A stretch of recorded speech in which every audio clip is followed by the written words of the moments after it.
আচ্ছা, লার্নিং হোমে আসার পরে তোমার কোন এমন একটা অভ্যাস পরিবর্তন হয়েছে যেটা আগে ছিল না? এমন ২ টা অভ্যাস পরিবর্তন হয়েছে। যেমন আমি নিয়মিত পড়তাম না। এখানে এসে আমার নিয়মিত পড়ার যে একটা অভ্যাস আছে, সেটা আমার পরিবর্তন হয়েছে এবং আল্লাহর সাথে যে সম্পর্কটা, এটা আমার একটু ভালো হয়েছে, দৃঢ় হয়েছে। ব্রিলিয়ান্স একাডেমিকে তুমি 10 এর মধ্যে কত দিবা? আমি আসসালামু আলাইকুম। ওয়ালাইকুম আসসালাম। হ্যাঁ, শাহরিয়ার সাহেব কেমন আছো? আলহামদুলিল্লাহ ভাই, আপনি কেমন আছেন? আলহামদুলিল্লাহ আমি ভালো আছি। তো গতকাল রাতে তো তোমাদের ডি ইউনিটের অর্থাৎ ডি ইউনিটের ভবনের সামনে আছি। জি ভাই। রেজাল্ট হয়েছে। তুমি কততম স্থান অর্জন করেছো? আমি ১২০ তম। 120 তম, মাশাআল্লাহ। জি। তো এই 120 তম স্থান অর্জন করে তোমার কেমন লাগছে? এটা ভাষায় প্রকাশ করার মতো না। অনেক টেনশনে ছিলাম, কিন্তু আলহামদুলিল্লাহ শেষ সফলতায় খুশি এনে দেয়। হুম, সেই খুশি এখন প্রচুর অনুভব করতেছি। যাক মাশাআল্লাহ।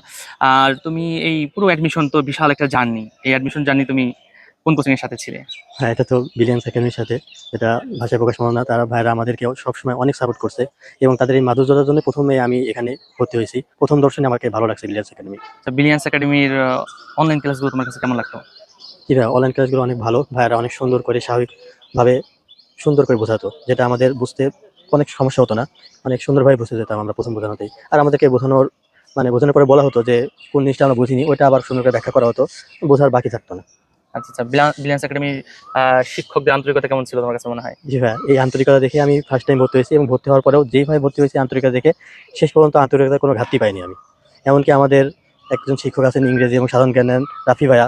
আমি কালকে রাত্রে তিনার যে আন্তরিকতা দেখছি তিনি বাইরে থাকার পরেও আমাদের জন্য, এটা ভাষায় প্রকাশ পাবো না।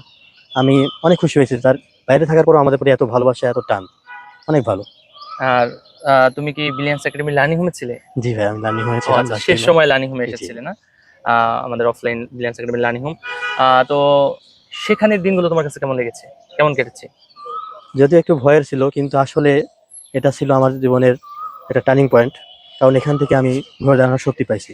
আমি একটু ভয় পাইতাম বেশি, যেটার জন্য যদি আমি এখানে না আসতাম, আমার অনেক সমস্যা হতো। কিন্তু এখানে আমি পরীক্ষাগুলো দিছি, এখানে এসে থাকছি, যে প্র্যাকটিসগুলো করছি, আপনাদের পরামর্শ পাইছি, এটা আমার ভর্তি পরীক্ষাতে অনেক কাজে দিছে।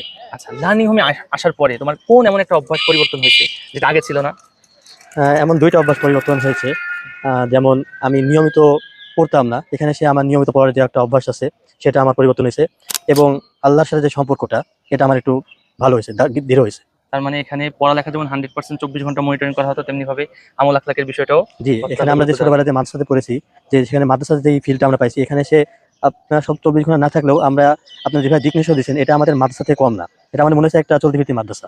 আচ্ছা, আচ্ছা। মানে 24 ঘন্টা একটা হেফজোখানার জি, হেফজো তে যারা যেমন পড়ে 24 ঘন্টা একেবারে জি। রুটিনের বাইরে যাওয়ার রুটিনের সুযোগ নেই, বাইরে। এরকম। আচ্ছা, লার্নিং হোমের দিনগুলো তোমার কাছে কেমন কেটেছে? পড়াশোনা ওখানে কেমন হয়েছে তোমার কাছে মনে হয়? হ্যাঁ, পড়াশোনা আলহামদুলিল্লাহ ভালো হয়েছে। কারণ আমি আগে তো মাস্টার্সে পড়েছি যেহেতু, তো অনেক কিছু জানা ছিল। তারপরেও ভাবতাম যে হয়তো অনেক কিছু পারি।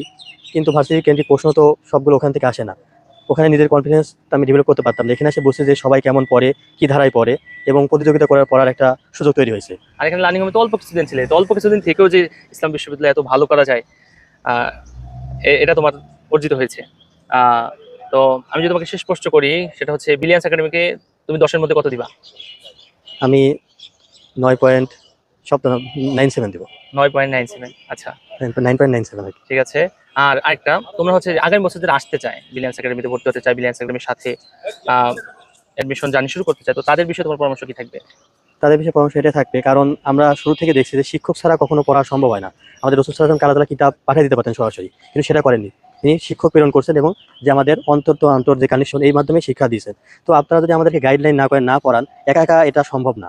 এজন্য বলবো যে আসলে কারো তত্ত্বাবধানে থেকে পড়াটাই ভালো। আর সে যদি তত্ত্বাবধানে থাকতে চাই, তো আমাদের ব্রিলিয়ান্স একাডেমি যেই সার্ভিসটা দেয়, এটা সবচেয়ে ভালো, বেস্ট সার্ভিস আমার কাছে। তো এখানে ব্রিলিয়ান্স এর সাথে থেকে যদি সে তার অ্যাডমিশন জার্নিটা আগায় নিতে পারে, আশা করা যায় আলহামদুলিল্লাহ সেও আমাদের মতো সফল হবে। ঠিক আছে, এটা আমাদের ধন্যবাদ প্রত্যাশা। তোমাকে। যেমনিভাবে মেধা স্বাক্ষর রেখে ইসলাম বিশ্ববিদ্যালয়ে চান্স পেয়েছো, ইনশাআল্লাহ সামনেও মেধা স্বাক্ষর রেখে দেশ ও ইনশাআল্লাহ। জাতির উন্নয়নে কাজে আসবে। ঠিক আছে, শুকরান, ধন্যবাদ, অভিনন্দন, কংগ্রেচুলেশন। আসসালামু আলাইকুম। ওয়ালাইকুম আসসালাম।